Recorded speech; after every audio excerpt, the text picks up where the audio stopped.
All right, here we go. New Phineas and Ferb is here. We're back, baby. For 104 more days I know what we're gonna do today. of summer vacation. I am ready for summer shenanigans. Let's do it. Oh, yeah. All right! We're gonna bust Phineas and Ferb once and for all! Are we gonna do this again? New inventions, shenanigans, innators, adventures, and songs. Brand new summer vacation. New Phineas and Ferb starts June 5th on Disney Channel and next day on Disney Plus on DisneyPlus.Disney.com. My cat Freddie loves to be brushed and cuddled. But stirring up his cat allergens meant sneezing and itchy eyes. Then I found Purina One Live Clear. It's cat food that reduced the major allergen and my suffering in as little as 21 days. Now, we feel closer than ever. If you have issues with cat allergens, you really need to try Purina One Live Clear. Try new Purina One Live Clear today. Purina One, a difference from day one.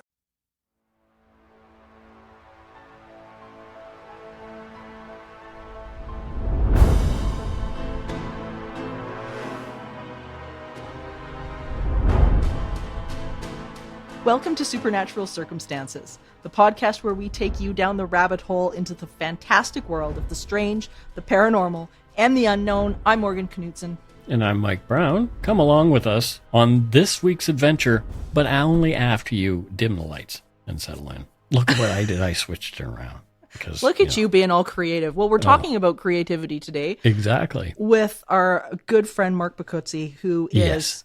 incredible, one of the founders of the Windbridge Institute. I love Mark and I love Julie and what they do. It's amazing. Man. Yeah. Incredible stuff. They have a plethora of research that's out there in regards to mediumship. Morgan just said plethora in a real sentence. I did, in a Yep. real one. Mm-hmm. And it's such an incredible organization because both he and his wife, Dr. Julie Bichel, are, I have always said, on the leading edge of psi research. These guys are no joke. They have contributed so much to the world of this research in a highly scientific way. And Mark has a new book that we're going to be talking to him about today. Mike, do you want to talk about it a little bit? The book is called Unlocked, and it is about how to harness your psychic abilities. And this is the book that I wish I had 10, 15, 20, 30 years ago. Yeah. Because holy smokes, this is what everybody wants to learn. If you're interested in this stuff at all, this is like a how-to manual like Mark is presenting here, is exactly what you need. Yeah, this is such a profound book, and I know I'm going to say this a million times to him when we talk to him here, but if you guys are out there wondering, how can I utilize this in my daily life? Is there a step-by-step guide out there as to how I can become more sensitive to the world, maybe you're looking to become a medium, I don't know. But regardless, no matter where you're sitting today, this book will benefit you. It is a step-by-step guide to not only to make your world better, but to create an environment around you that's going to allow things like after-death communication, allow things like more synchronicities to happen, allow you to really take back control of what's going on in your life through the process of surrender, mindfulness, and all sorts of things like that. It's awesome. Yeah. So let's get into this with Mark because we've got a lot of ground to cover. You bet.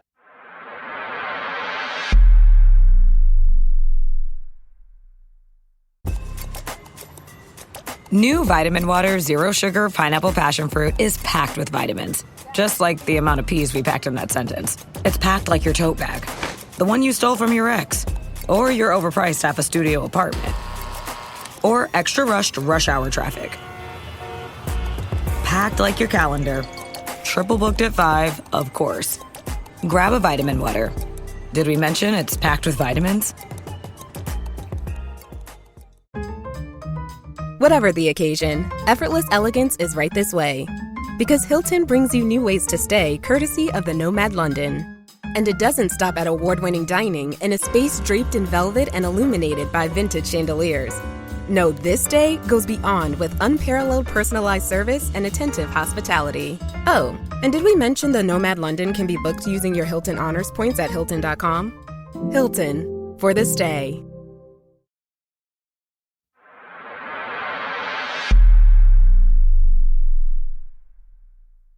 This is such a great conversation to have, and I think it's a long time coming for this conversation and also this book. It's a phenomenal book for anybody who is looking to further not only their own journey spiritually, but also their own personal adventure, I think, with psychic phenomenon. It's called Unlocked: How to Harness Your Psychic Abilities. This is such a cool book. So Mark, welcome to the show. Hi, thank you so much for having me. It's always awesome to be here and to see you too. We're always so excited when you've got new whatever coming out, because it's always cutting edge. Whatever you're doing is always leading edge. It's always like brand new. What I loved about this particular book was, with all the advanced stuff that you do and put together, this is such a book for everybody. Like, everybody can read this. Tell us a little bit about the book and how does it fit into your broader work with Windbridge? Sure. So thank you for the kind feedback. The book is basically comes from the idea that everyone has access to their own psychic abilities. But a lot of times what happens is when people go out to explore and find their, they want to take a class, or they want to read a book, or they want to do something to activate their psychic abilities more, they'll learn a specific modality. They'll I'm going to take a class on OBEs, or I'm going to take a class on remote viewing. And they might have some good success in the beginning, but then it either tapers off, or for a lot of people, some people, they never get that feeling of success for whatever reason, because this stuff is hard, or whatever the modality they picked didn't particularly resonate with them. So the idea behind this book was like, well, wait a minute, let's start with the things that everyone has, which are these spontaneous psychic events, right? Whether it's synchronicity or intuition or some sort of dream, precog or telepathy. Let's lay the groundwork so that everyone can start having those spontaneous experiences in a controlled and ethical and productive way. And then move on to what I call intentional psi. Once you kind of get your feet under you and you know who you are and what you're doing, then you can take on things like remote viewing or out-of-body experiences. And again, I'm not saying this is an approach that everyone needs to take, but I'm always interested in the outliers, and that's sort of my work at the Windbridge Institute. People fit into this bell curve, and a lot of times science is only interested in what's going on in the middle, and I'm interested in what's going on with the people on the edges, right? Who don't these classes work for? Who doesn't this particular method work for? What can we do to serve them? How do we get those people more involved? And the other thing too that happens is, people take these classes and they don't necessarily work or resonate with them, and then those people become skeptics or deniers. Right. And now we have that added to the cosmic consciousness, the interconnected consciousness, which is just more uphill battle we have to fight. So my goal is to get psi in the hands of as many people as possible. I love that. And that's what I really love about what you've done with this. Me too. Yeah. Yeah, is that it allows people to explore this on so many different levels, at like wherever they are at. This book will meet them exactly where they are, which I really, really love. And I think it's been something that's been missing, Mark, like you say, from this field, because often a story that I might get frequently would be something along the lines of, well, I tried this thing and it didn't work, so therefore this doesn't happen, or this doesn't exist. And I mean, and we see that all the time with skeptical arguments as well, is that it's just, well, if that was the case, well, then this would happen instead. And it's like, no, this is something that's far more complex than that, but not inaccessible. So what do you feel makes Unlocked different from other books on psychic abilities and consciousness right now? Well, I think the focus on spontaneous phenomena first. And to address that, I've laid out, it's always funny, I look at these self-help books and it's like 47 steps to, self-actualization. Right. I'm like, I need two steps. Right. So yeah. I wrote a book that has 10 steps, unfortunately, but they're not bad. I broke them up into categories. Right. So like the first thing is getting your head straight. right? So getting your mind right. So things like practicing mindfulness, cultivating openness as a personality trait, considering interconnectedness, the fact that we're all interconnected, and then reinforcing your belief in the possibility of this phenomena. Because if you don't believe it's at all possible, you're probably not going to get very far. I remember we had a guest on a little while ago, and we were talking about that very thing, the idea of belief and what it actually means for your results. I think a lot of people think, well, of course, if I see it, then I'll believe it. And it's actually not like that. It's actually the other way around. You have to have that belief. Can you talk about a little bit, before we go into the rest of the steps, why that is so important? Well, you need to have an open mind, right? It's like, things need to be malleable. Things need to be able to move, right? And if you have a set position that this doesn't exist, you're never going to get there, right? Your consciousness is never going to be able to shift or go anywhere because you've locked it in a box, right? It's like getting a brick and then, holding it up to the wind and going, okay, wind, move the brick. And the wind probably, unless it's a hurricane, the wind probably isn't going to move the brick. But consciousness is more like a breeze. The psi phenomena is more like a breeze than it is a hurricane, I would say. So it's very subtle. That. Yeah, I love that. So belief is a major part, and we help with belief, or we think about belief in terms of one, think about all those spontaneous experiences that you had, like a synchronicity or a friend calling you when you were thinking about them. So many. Or some sort of telepathy, or you go into a room and you feel the vibe and you're getting empathetic information from wherever. And a lot of times people would just write that off as coincidence or weird or whatever. That's psi. And so that's the first step, is looking back through your life and going, these things happen to me, and that's actually evidence for psi. And then the other piece that I try to bring to the table in this book is the scientific evidence for the existence of psi. Most people don't realize that we've been studying psychic phenomena for 200 years, almost 200 years, or more, depending on what you want to call psychic phenomena. But we've been systematically studying it for decades and decades. And there's a lot of peer-reviewed scientific evidence that supports the existence of psi. And unfortunately, that evidence gets pushed away because it doesn't fit into our standard sort of materialist worldview that science likes and the world sort of has attached itself to, is this idea of materialism. And psi exists outside of materialism. Yeah, no, absolutely. And what I love too about what you're saying is that when you have the belief, it does open things up, and it's not necessarily going to be what you are thinking it's going to be. And maybe that is part of the problem that people are having, is that they think that it's going to be some gigantic phenomenon that's going to go on. And maybe it is. I mean, maybe that's how it shows up for you. But oftentimes it's these sort of subtle alignments and these subtle synchronicities that end up leading to more and more and more and more. And then they build on one another. And so it's like, okay, I wanted to create this experience and I focused on it. And then, the experience just didn't happen for me in that moment. And it's like, yeah, but there's all of these tiny other experiences that are either lining up or they're showing up or they're happening. And it might not be something that's just this gigantic thing. And case in point, people that think, if I'm going to interact with a loved one after they've passed away, just to sort of use the mediumship idea, and they think that that's going to come in some glowing apparition that's going to look like, Charles Dickens story, and it doesn't. It might come from these other subtle things. And I love the fact that you're bringing up the idea that sometimes psi is something that's subtle, and it brings it back to that whole be present, be mindful, so you don't miss this stuff. Yeah, we have one of our mediums that we work with has a saying. She says, you should be looking for fireflies you're looking for fireworks when you should be looking for fireflies, right? When it comes to signs and messages from the departed, or even psi in general. Yeah, I couldn't agree more. So getting back to some of the other steps, one of the steps that you've got listed is interconnectedness and humility. And I think those two steps are often kind of go hand in hand. You want to talk about that a little bit? Interconnectedness is incredibly important. But again, it goes back to this belief in getting your head straight, right?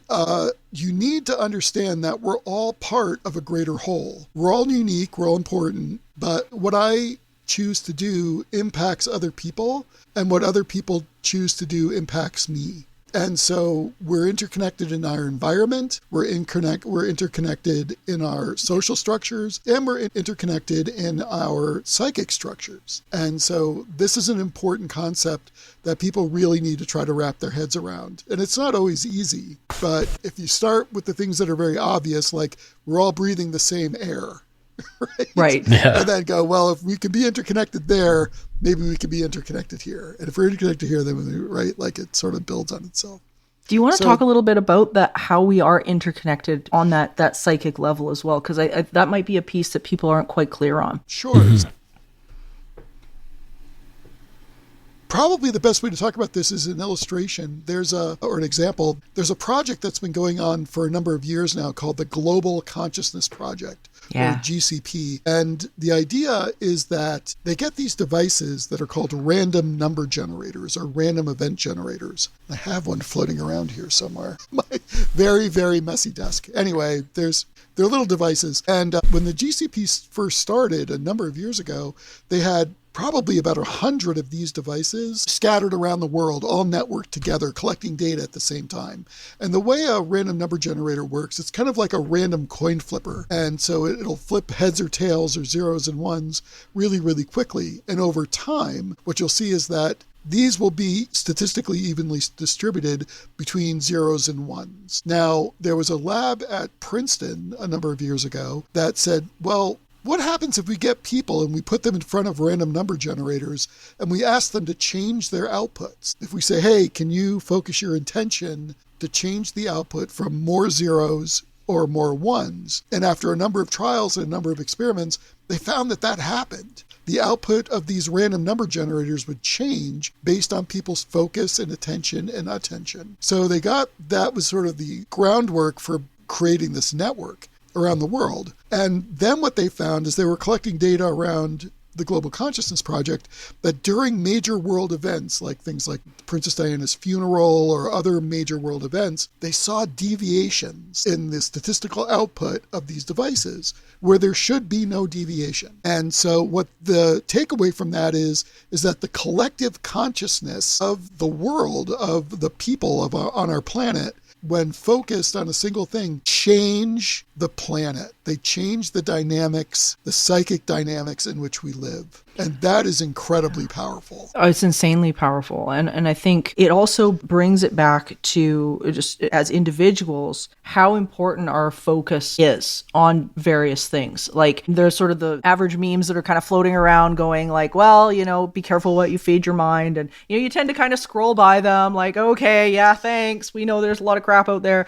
But it really, really does begin to shape your reality. I've always been a really big supporter of the idea that when, if you're pro something, be pro something. If you're anti something, that's not going to, we live in an inclusive universe. It's going to be included in whatever you're creating. So you're going to create more of it. I think it just really brings it home on such a scientific level. You talk also about one of the steps being gratitude, which again, sort of maybe many people might feel like this is sort of an overused term and it's sort of now getting brushed under the rug, but how important is gratitude to the psi process? Well, I think it's very important. So this goes into the next piece. The first bit was, get your head straight, and the second's get your heart straight.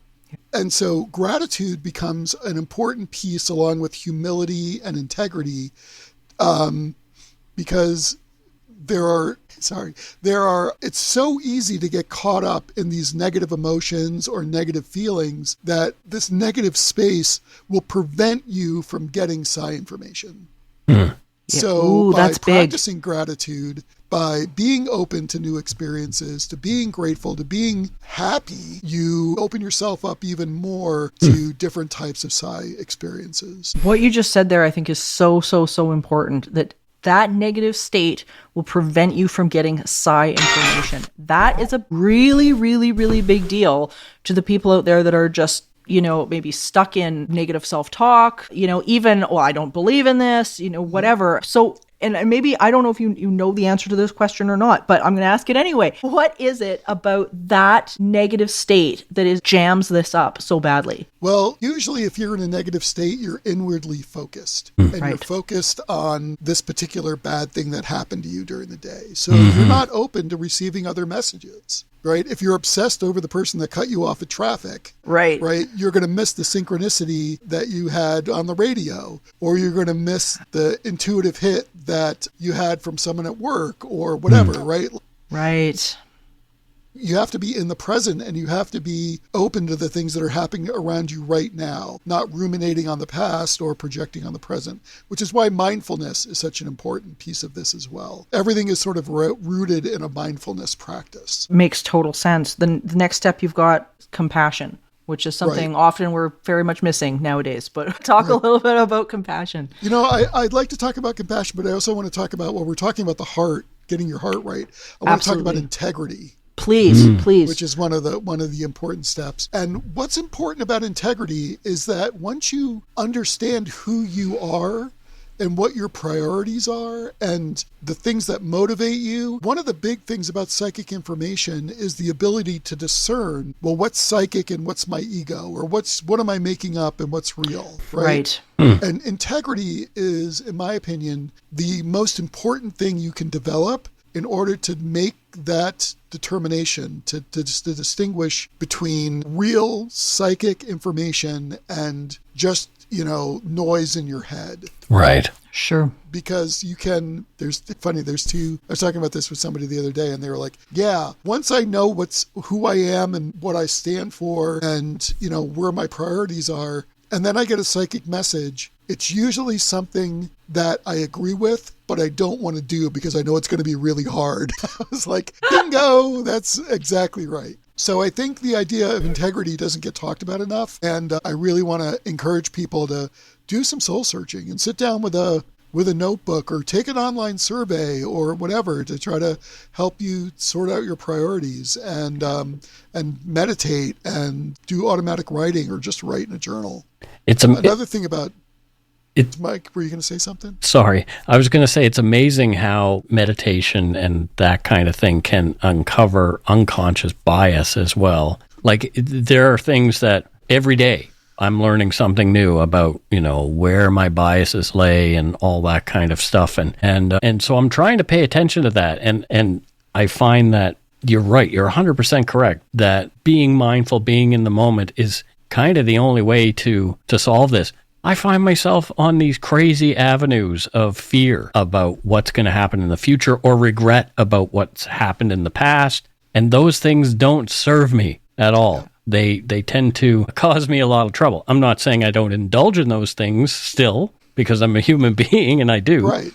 But you're right. Being in the moment helps me to be more open to what truly is, what is happening. And this is why, everybody who I talk to about meditation. You need to do that. Do that every day, at least for 20 minutes. At least just sit still and listen to your breathing for 20 minutes. Get ready to be you 100%. Right. I agree. Meditation, there's this thing in psi research that shows that people that have a consistent mindfulness practice tend to do much better in laboratory-based psi research, studies. So again, it's, belief and meditation or mindfulness are really like getting your head straight and getting part of that foundation, a strong foundation to being able to open up to psychic messages and psychic ability. So the other thing you wanted to talk about was compassion. So you just brought that up. So the third, so you got head, you got heart, and then you got the world, right? So how are you projecting all these things that you've learned, right, from humility and integrity and gratitude out into the world? And I have three areas that I like to talk about. And one of them is compassion and acts of compassion. So for me, compassion is empathy with action, right? So you can be empathetic towards people, and that's great. Got to be careful because being too empathetic can be overwhelming. But you also have now, once you've learned to be empathetic, you now have, in my opinion, the obligation to try to help other people. And that can be through anything. That could be through, writing a letter or donating time or donating some money, or just taking a few minutes, if you're not in a position to do those things, just taking a few minutes out of your day to, send some good positive thoughts to people or things. I hate to use the words thoughts and prayers, but, there is a place for those things, especially, like we all have different capabilities, right? Like we were just talking earlier, like my wife's in a walker, so it's using a walker. So she can't really volunteer, but we can donate a little bit of money here and there. We can get on a phone call and talk to people, those kinds of things. So you can do whatever within your capability of doing in order to try to bring these values that you've been cultivating out into the world. And probably, sorry, go ahead, Morgan. Oh no, I was just going to add to that. I think one thing that people need to hear in what you're saying about those acts of compassion is the fact that they're coming from a place of positive wholeness and not from anger and rage at something. I think because sometimes I think there's a line where people say, well, I'm being compassionate, as they're screaming in your face about something. Yeah. And it's like, you're not being compassionate. You're not, at this point, this is not coming from that place of love, which we're going to talk about in a second. Mm-hmm. But the fact that what you're saying is that find your alignment and then be, like we were talking about earlier, be pro something. How can I lift someone else up with my cup being full, and having that full cup and then being able to be of service from that perspective, I think is a definition that is so important. Yeah, you said it better than I did. Oh, thank you. You're welcome. Next time we'll co-author a book. Oh, there you go. Hooray! Yeah. Let's see. So you mentioned love, and again, love is kind of the universal binder. I like to think of it as. It's the thing that transcends space and time. It's the thing that connects us to our deceased loved ones. It's the thing that connects us to each other. So whatever you're doing in the world, are you doing it from a place of love, right? Does it come from a place of, again, compassion and love and those kinds of things? And again, like, this is sort of an ideal blueprint of everything, right? If everyone did all 10 things on this list and did them 100% successfully, then we would all be spiritually actualized and the world would be an amazing place, right? Which, isn't a bad goal at the end Not of the day. Not a bad goal, right? no. Like absolutely. Worst case is you do all these things, you become self-actualized, and then who cares about Psy, right? Because we're all good. We all got You don't need it at that point, yeah. Exactly. So, and then finally, the thing about putting stuff into the world is creativity. And people, I think creativity is really important because acts of creativity or acts of creation, because it gives your brain opportunity to do something, to break out and do something that you wouldn't normally do. This comes back to openness and that kind of stuff. And a lot of people say, oh no, I'm not creative. I can't draw, I can't paint, I can't. And there's two kind of ways to think about that. One is, who cares? Get a notebook.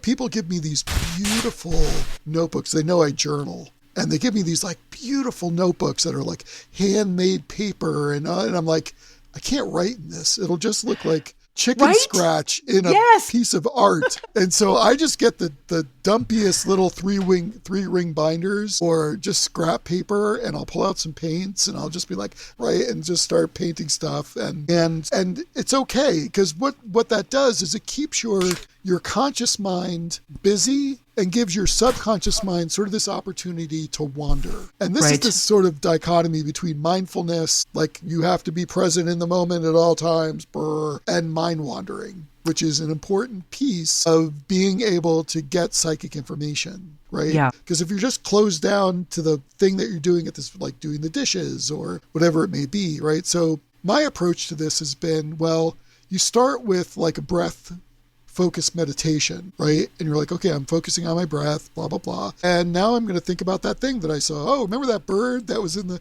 right? And then, because I'm a human, my brain wants to think about things. So I'll follow that path for a little while, right? And I'll be like, oh, that bird was really pretty. And that bird reminds me of my friend, and my friend, right? So on and so on and so, right? So that's a useful mind wandering, right?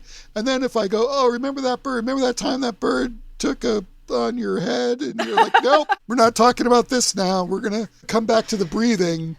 We're going to let that bird go and move on to the next thing. Right. So that's this balance you have to strike between mind wandering and meditation and mindfulness. And creativity is a way that you can do that. But you can also bring creativity into things that you do every day, right? Like, again, like doing the dishes or working in your garden or something you're going to do at work. So there's all these opportunities to give yourself time to focus, to get into flow state. And then from there, your mind has an opportunity to pick up, your subconscious mind has the opportunity to pick up more psychic information that might be of help. Yeah, no, absolutely. There's such great steps because, again, they're so accessible for everybody. And maybe some people out there are thinking, well, wait a minute, like these are too accessible. Like, isn't there some magic thing that I'm supposed to be doing that is going to unlock this stuff? And so once people can really get into practicing some of this, because I think less people probably practice this than most, but once people actually really commit to engaging in this, what then starts to happen? You talk about psychic signposts, which I really, really like. And this idea that spontaneous side does start to come around. And it's because I think it's because we're tuning into it, not because it just shows up. I think it's something that we're tuning into that's always there.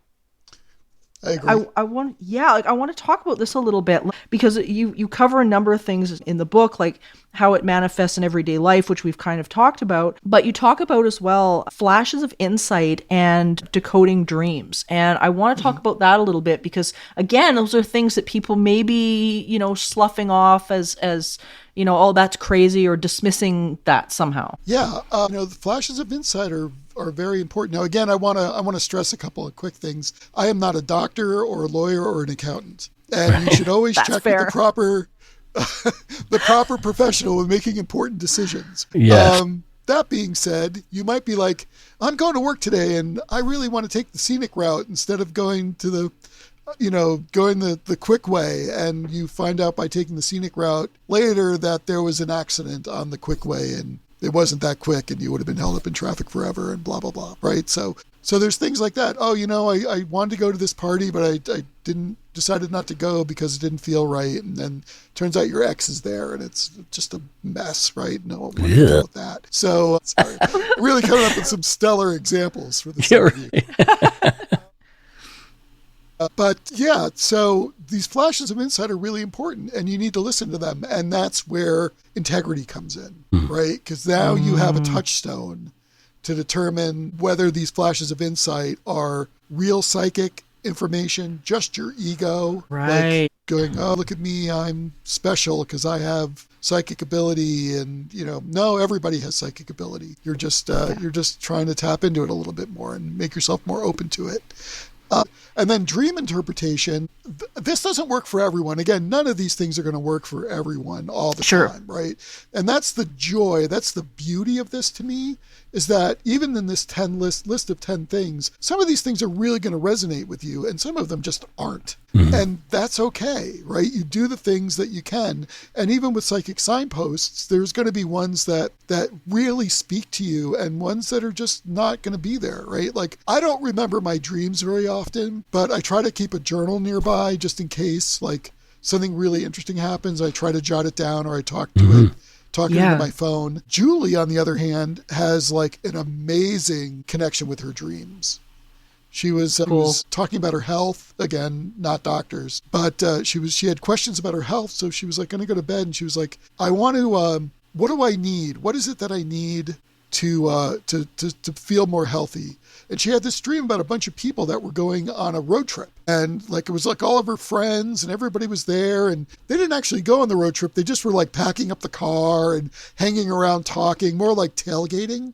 Yeah. And she woke up and she's like, people, I need to be around more people. So the pandemic hit us hard and we've been isolating. And so we immediately went out. We're fortunate. We live in this little house and we have a garage, and I cleaned the garage out and I set up some places for people to sit, some tables, and now it's like a little lounge out there. And ever since then, we've been having people come in and we can 6 feet distance and do all this stuff. And it's outdoors, so there's airflow and like everyone's comfortable. And so we've been doing that and it's been great. It's been really, really helpful for her. It's really helped her mental health. a lot, and mine too, to socialize with more of our neighbors and friends. Right. Yeah. So there's things like that. I agree. I think dreams are an interesting one. Like Mike, you've had quite a lot of experience with the lucid dreaming. Yeah. And I've had some really interesting ones as well. And I find that when it's something I really need to pay attention to, it's very different. The dream is very different than my normal crazy, like, you know, look, the worm has a hat and it's traveling on an airplane. Like, I just, you know, it's and not there's a like, spatula. and there's a spatula, you know, and they're making pancakes. Look at that. Like, it's just, you know, it's not, it doesn't come out like that. And I had I'm just going to give this example really briefly because this is one that happened to me just about a month ago. I was kind of debating about working with this friend of mine who's a producer and a writer and whatever, and she's done lots of stuff for different TV shows. And I was highly considering asking her to work on a project or something like that. She's a really great writer and whatever. And it was, I had made the decision that day that I'm like, okay, tomorrow I'm going to send her an email and I'm going to ask her this. That night,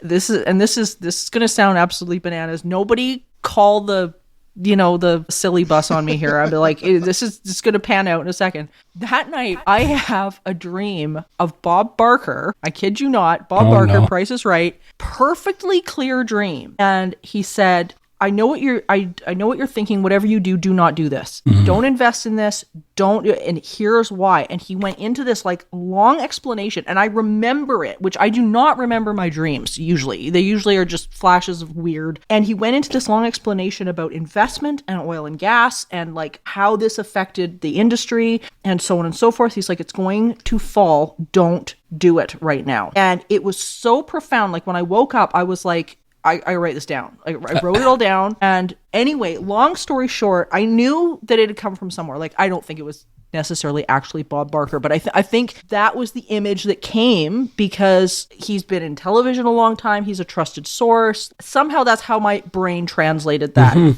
energy. And lo and behold, over the last number of like weeks, that is exactly what has happened in Canada. And it actually solidified yesterday morning, which was interesting. But I was like, okay, like that would have been multiple months of wasted time down the drain had I not paid attention to whatever that message was. So anyway, it was just a quick example, but hopefully one that maybe people can kind of take away as to kind of what that looks like sometimes. Yeah, that's a great example and it's perfect. And that's how sometimes the messages are really, really clear. Sometimes they're not so clear. You know, and that's the double-edged sword with psychic information, right? There's that classic story of the king that sent his messengers out to the oracle of Pythia, and he said, I want to know if I should attack the Persians. And the Pythia said, oh, if you attack the Persians, you'll destroy a great empire. And he went, okay, great, I'm going to attack. And he attacks and he loses. Itself, and right. Great empire he destroys was his own, right? Mm-hmm. And so you got to be careful. Again, I wish all this stuff was as cut and dry as that example. Sometimes it is, sometimes it isn't. And again, that's where integrity comes in. You're right. Yeah. Right? Yeah, don't lie to yourself. Right, exactly. Yeah. Right? Maybe if the king had examined his reasons for that battle, he might have come up with a different solution, but who knows? Well, let's get into probably the subject that everybody's really, really interested in is intentional psi, because I know this is one of my favorite subjects. And you talk about this at length in the book, everything from sigils to scrying, to remote helping, to dowsing, all sorts of stuff that you cover. And I hope we get to enough of it here because this is so interesting. So maybe you can just start by explaining what intentional psi is and what that starts to look like. Sure. So I broke the book down into two parts. Basically, the first is what I called spontaneous psi or S psi, and then intentional psi or I psi. And, you know, I like to put things in little boxes, but there's a lot of overlap between those two things, actually, right? So the spontaneous thing, we talked about these psychic signposts that you start to get. And when you're ready and you feel grounded and you have your touchstone and you have your ideas and your focus and your mindfulness, then it might be time to take on intentional psi. So intentional psi is when you have a specific question and you're looking for a specific answer and you're following a specific protocol.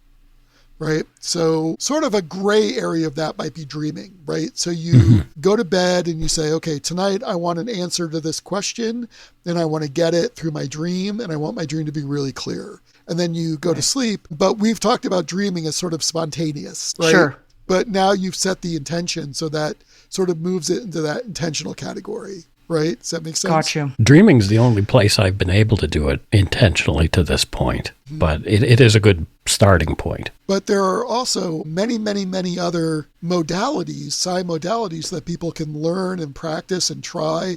And if they don't work, you move on to the next one, right? Whether it's dowsing, for example, or using a pendulum, or skyring, where you do crystal gazing, which is something I like to do. Remote viewing is very popular and very powerful, and people have a lot of success with remote viewing as a way to either answer questions or find stuff or think about history, or, there's lots of different applications for remote viewing, precognitive remote viewing, that kind of stuff. So yeah, the book it's funny. I showed the table of contents to a group of people. I was like, here's the book I'm writing. And they're like, dude, what are you not covering in this book? Like you touch on just about everything. I'm like, I touch on everything about this much, but because it's an accessible book. It's not meant to be like a remote viewing manual, but it will introduce you to remote viewing. It'll introduce you to these other modalities. Remote helping is one of my favorite things. This is pretty cool. It's this idea that, and there's been laboratory studies on this, where let's say, Morgan, you're going to have to do your taxes and you hate doing your taxes. I really do. And I feel bad. So I'm going to sit here and go, Morgan is going to have an okay time doing her taxes and it's going to go easily and she's going to be focused and it's going to go well. And lo and behold, it does, right? Not because I did your taxes for you, but I gave you some emotional support to do your taxes, right? And you're like, wow, that worked out better than I thought it was going to, or whatever, right? Not that I saved you a bunch of whatever. The process was easier because there was someone out there rooting for you, even at a distance, right? Yeah, I love that. I think realizing that we can help like that, again, comes back to what you talked about with the Global Consciousness Project, that influence is real, that's there. Sort of another real world example is, I'm Julie's full-time caregiver, so it's difficult for me to leave the house. So we get our groceries delivered. And a lot of times I'll place the order and the person's face will pop up on my phone, be like, Sean is about to do your grocery shopping. I'm like, great, Sean, do a really good job. Go, Sean, go. Find all the things. Go, Sean, go, right? Yeah. And so whenever I do that, Sean rules, or whoever the person is, like, everything is in stock. Nothing is bad. Everything shows up. The order shows up on time, blah, blah, right? And I swear to Bob, every time I don't do that, something goes wrong with the order, right? It gets delivered to the wrong address. They don't give us the right stuff. Everything's out of stock, right? Whatever the thing is. So again, I don't know if that's just my precog going, this is going to be a good order, so you should help Bob or Sean. But that's my sort of real world remote helping plan whenever we do the groceries, is help the shopper. It's a good way to use it, and a great example of how this stuff can be utilized in an everyday world. I think sometimes people think, well, it's got to be about this great big thing that I want, that I've got to have some sort of huge goal in, and then I'm going to enact this methodology on this huge goal. And maybe you do have a huge goal. Maybe that is your thing. But this is literally something that, with the mindfulness that you were talking about and the different steps and having this mindset, that you can use literally for everything. I think you can't overtax the system. It's one of those things that you can utilize no matter what you're doing. It doesn't have to be necessarily like, I'm going to go out and be a paranormal investigator and have this happen. No, you can use this and order your groceries. Right. I think that's really, really important. So speaking of spirits and things like that, delving into that a little bit, because I've definitely got some experience on that end of things and asking for help and assistance and so on and so forth. You talk about after death communication and stuff like that within this chapter as well. I've found over the years, and I think we talked about this on one of the last times that you were back on the show. I've found that these practices and using those to engage in the spirits that I know I've got around me that I know I can contact on a regular basis has also made a massive difference in my psyche. But without the stuff that you're talking about, I don't know whether that connection would be near as clear as what it is. So can we talk a little bit about how this affects stuff like after-death communication? Sure. So, it's all about love at the end of the day, right? Yeah. So if you create, it's one of those things where, we kind of joke like, why would anyone on the other side want to talk to us over here? It's awful. Right? No. Sorry, I'm not really that much of a terrible. We're all terrible. I am.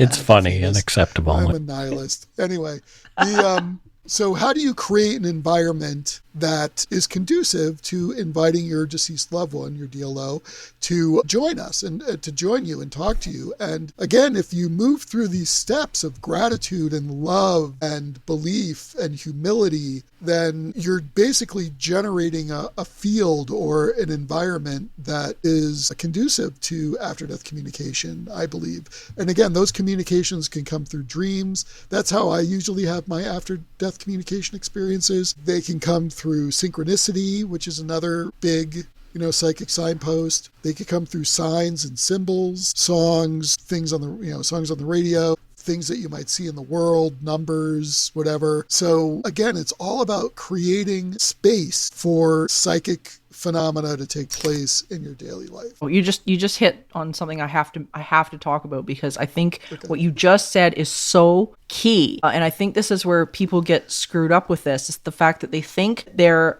maybe bringing something in to happen, where I think you just nailed it, where you're actually creating the space in order for this stuff to appear. You're creating this environment, and that's why it comes back to your steps. That's why it comes back to being all about the person. It's not all about, okay, well, I've got to go find this person or that person, or I've got to, go out there and do this thing. No.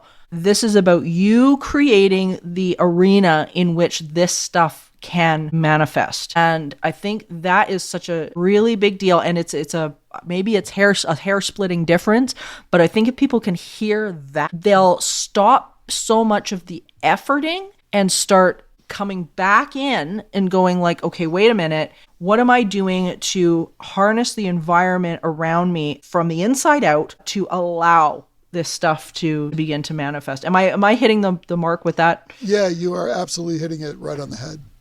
100% correct. Yeah, because I think that's where a lot of things get screwed up with people that, at least that I've spoken to, that are, have tried this, and they're like, well, I worked myself to the bone trying to figure this out or that out, or, this isn't working or that's not working. And it's not going to be out there. It's going to be, it's coming from you. And if it's coming from you, then you have to work on you. And then what you perceive in what's around you is is going to be reflective of that. It's one of the best examples that I heard was from Daryl Anka, and he had said in one of his talks, he said it's like looking in the mirror and you're frowning, you're miserable, and then fighting with the mirror, trying to convince it to smile. And it's like, you can't convince, you have to do it. And then the mirror is going to show it back to you. And I think that's kind of what you're talking about, Mark, as well. Yeah, absolutely. A lot of people look for stuff externally, and, they try to find a guru, they try to find a guide. And again, there's not anything wrong with that. If you're one of those people that needs to, interact with other people on a regular basis and, look for advice or then, and if that works for you, that's great. But for some people, it doesn't. And, I guess to some degree, this is the introvert's guide to psychic ability, right? Being an introvert myself, it's probably got some tone of that in there. But yeah, it's all about you at the end of the day, right? And I want to say that, but I don't want people to get discouraged either. Like, I did all the steps and it's not working for me, and and that's okay too, right? Because the universe doesn't give you any more than you can handle. Yeah. And, maybe, like right now, I've said this several times now, but, I'm my wife's primary caregiver, and I've been doing a lot of this stuff, and I'm getting the information that I need, but I haven't had any grand spiritual transformative experience, Sure. right? Because guess what? I'm not in a position to go through an existential crisis at the moment. That's true. Yeah. Right? I got enough going on Yeah. where, I can handle these little bits and help my grocery guy and, all that kind of stuff. But I'm not here to like suddenly have a grand epiphany. I would melt, right? Yeah. Yeah. And I think what you're saying too with all of this that's really important is that it doesn't have to be the grand epiphany either. It really doesn't have to be that. It can be the small things. And I mean, there's a lot of people, that's where I think this book is so helpful for people right now, is that there's a lot of people that are in that boat. I mean, in different ways, but they're trying to keep their head above water. They're trying to just get through the next day, whether it be financial situation or whether it be, sick loved one or whether it be, just day-to-day stuff. I think that's where this is so empowering and important, because when you start to realize that you do have control, and that to me what this book is really about is about empowerment. And when you realize that you have that control over these day-to-day things, you might not be able to reshape your environment overnight, but when you realize that you've got, and you start seeing this progress, when you start practicing this stuff and you start seeing it happen, because it will. I mean, that's the natural progression of following this stuff, is that it will start to happen. Once you start seeing it happen, whatever that looks like for you, you start to change how you view the day-to-day, and you start to get more empowered. You start to understand that you are, a psychic person that can tap into this stuff. It really does change so much, which is, as I say, why I really, really love this book. It's so cool, Mark. You've done a great job. Oh, thank you so much. I would only say, you're talking about control, and that's correct, right? You have agency, right? But ultimately, it's also about surrender. Sure, absolutely. Yeah, right? yeah. It's about giving yourself permission to do all these things and alignment, right? Yes. Because once you start to think of it in terms of control, it's going to slip right through your hands, right? Right. It's and again, I'm not discounting what you're saying, because you're 100% correct. But no, I get it. I totally get it. It's a great thing to bring up. Yeah, and I think too, with just to add to that, is that when you surrender, like you were saying, and you can see this stuff happening, then the act of surrender is admitting that everything is in control. On some level, it is in control. You don't need to be doing the mental crazy stuff that we do to think that we're making the machine work. The machine works. The machine works on its own. Yeah. Did I get that? Yeah. I think you got it. That's good. Oh, okay. Well, this has been fantastic. Guys out there that need this book, you need this book. It is absolutely phenomenal. It's one of those, as I say, it's one of those books that is, you will read it 10 times and go back to it 10 times, because you're going to find more and more and more that's just that you're going to get out of it. It's called Unlocked: How to Harness Your Psychic Abilities. Mark, where can they find it, and where can they find you? They can find the book on Amazon. It's available in print and an audiobook and on Kindle. And you can find me at the Windbridge Institute. So if you want to email me, you can send me a note at mark@windbridgeinstitute.com. And all of that is going to be in the show notes, so you guys can go and pick this up, as I say, and give it to people. Get an extra copy and give it to people that need some boost right now, that need some guidance, that need some boost. Because if they're ready for it and they're ready to hear it, hands down, it's going to change how you go about your day-to-day. So thank you so much, Mark. This has been amazing. Thank you for having me. I always love hanging out with you too. It's always a blast. So thanks. Thanks, Mark. That was great.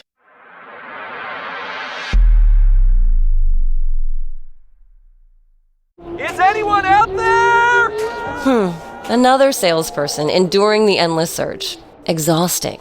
If you want to get right to the right conversations, you need LinkedIn Sales Navigator. Whether you're looking for new leads or strengthening existing relationships at your top accounts, get right to the right conversations with LinkedIn Sales Navigator. Try LinkedIn Sales Navigator now with a free 60-day trial at linkedin.com/trial. That's linkedin.com/trial. Terms and conditions apply! Llegaron los nuevos McCrispy Strips, listos para aventurarse en la mezcla de mayo ketchup, la barbecue que quedó en el fondo de la cajita, hot fudge sundae y en la nueva Creamy Chili McCrispy Strip Dip. Los nuevos McCrispy Strips, ahora en McDonald's. Para pa pa pa.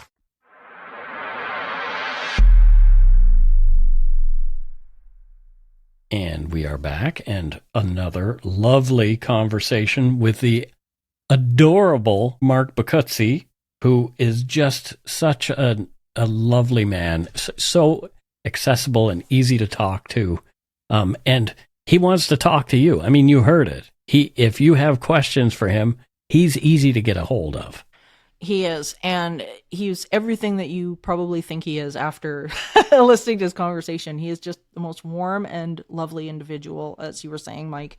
And I really can't say enough about what he's created with this book, because he's such a high-end thinker, and he's incredibly, incredibly smart. He's managed to take all of that knowledge, or at least a piece of that knowledge, because it's very vast, and turn it into something that is so accessible for people, right, which is really important. So, I mean, if you're way along in your journey of spirituality and intuition, this book is for you. If you're just starting out, this book is for you. Or if you are completely in left field and confused, this book is also for you. 100%. It's so well done. I can't think of a more accessible, easier to read book about this specific topic.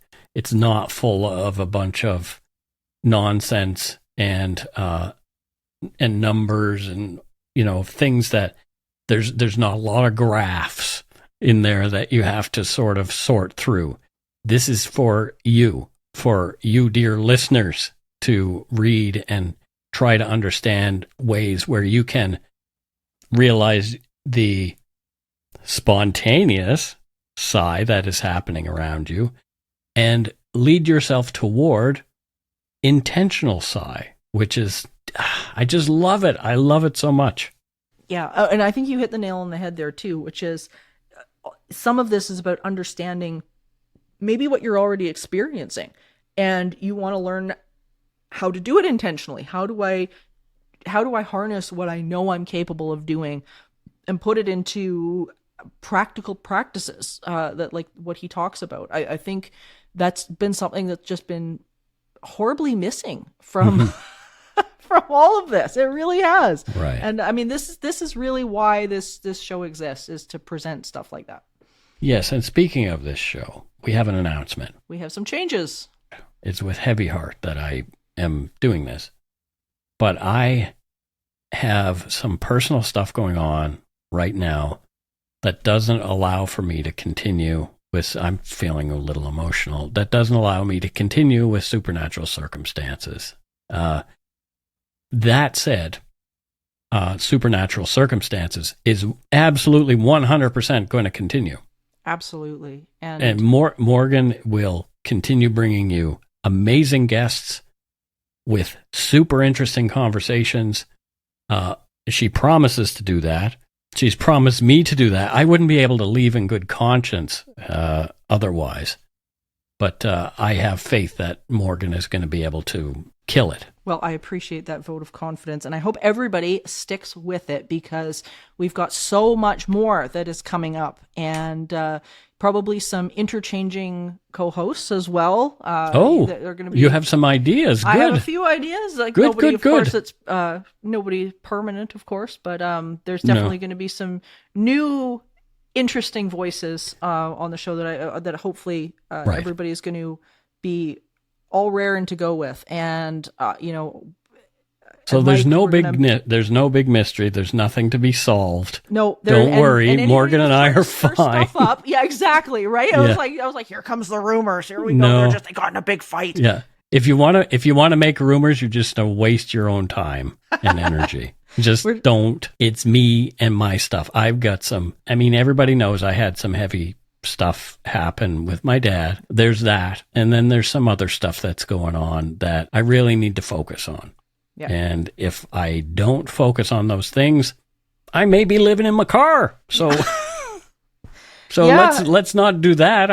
I don't think that there's room enough for me and my cats in my car. Well, we're not gonna let that happen. And we've as I say, the show is absolutely going to continue in 100%. your legacy and good stead.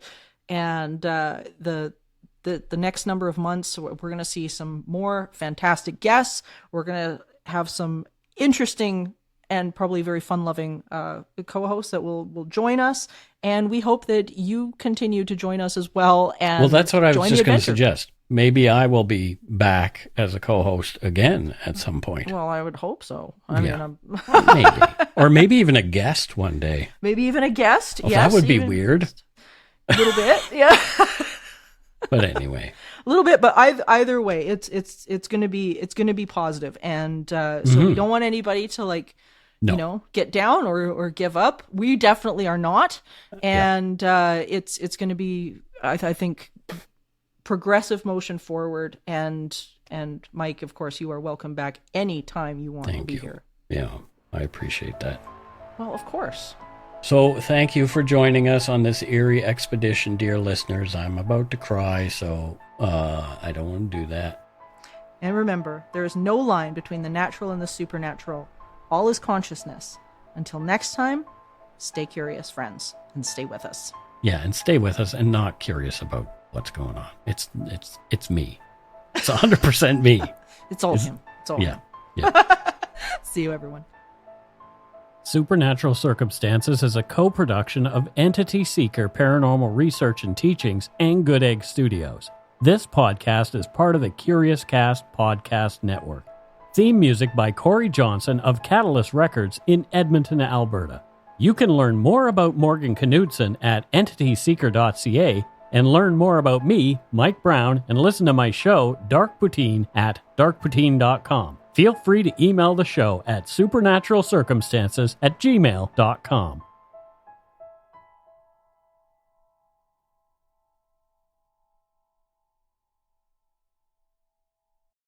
The best high-concept sci-fi rigmarole in the universe is back. What the hell? Oh, shit. How long was I out? Close airlock 7! Beth, please let me out. Rick put you in there for a reason, sweetie. Mom, justice! Get back here! This is for your own good! Rick and Morty, new season, Sundays on Adult Swim. Stream on Stack TV. Get your mouth round it.